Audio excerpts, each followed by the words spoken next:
So this guy called me I was in this meeting with a group of business people, and we met regularly once a month. And so we were getting kind of bored in the group because it had been going on for several years. And one of the ladies in the group said, you know what, y'all, we need to do something different. I said, what do we need to do? She said, this guy in my Sunday school class was telling me about it. Everybody in his office got together, and they went to see this Buddha guy. I said, a Buddha guy? She said, yeah, man, they said it was awesome. They spent a whole day with this Buddha guy. Y'all want to go see the Buddha guy? I said, man, I'm open to anything. That sounds like that might be interesting. She said, I'll book it.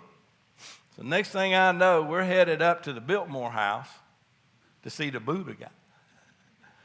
And we get there, and the Buddha guy calls. He says, y'all meet me out in the parking lot. And we get out to the parking lot, and we're standing there in the parking lot, and there's the curb, and there's this path, this walking path. And the Buddha guy's standing there, and he said, okay, we're going to do something today that most of y'all have never done before.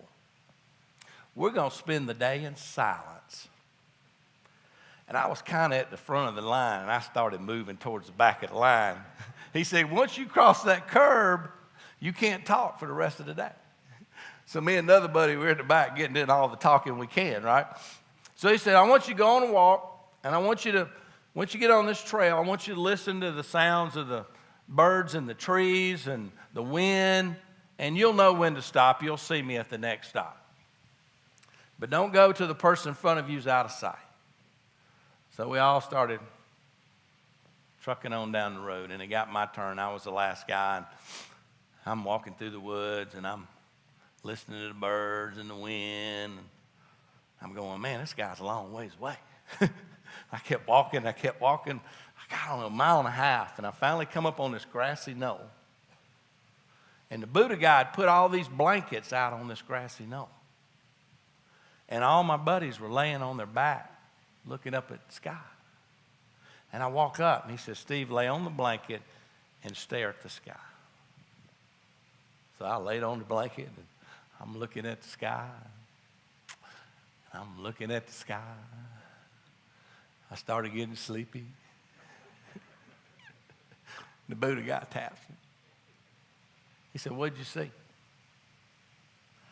So, well, I saw this little bird over here. He was on this limb tweeting around, and he flew over to this branch, and he tweeted around, and he kind of flew over to this tree and tweeted around, and I think he found a friend, and they flew off.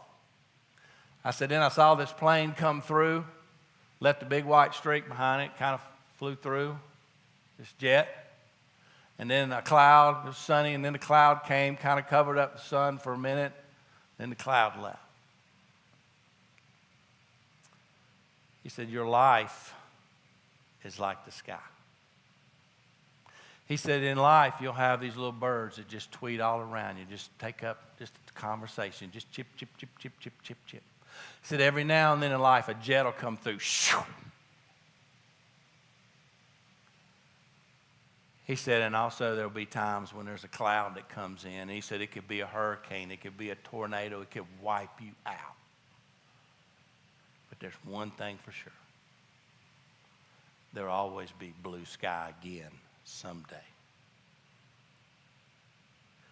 And a lot of us are in that position.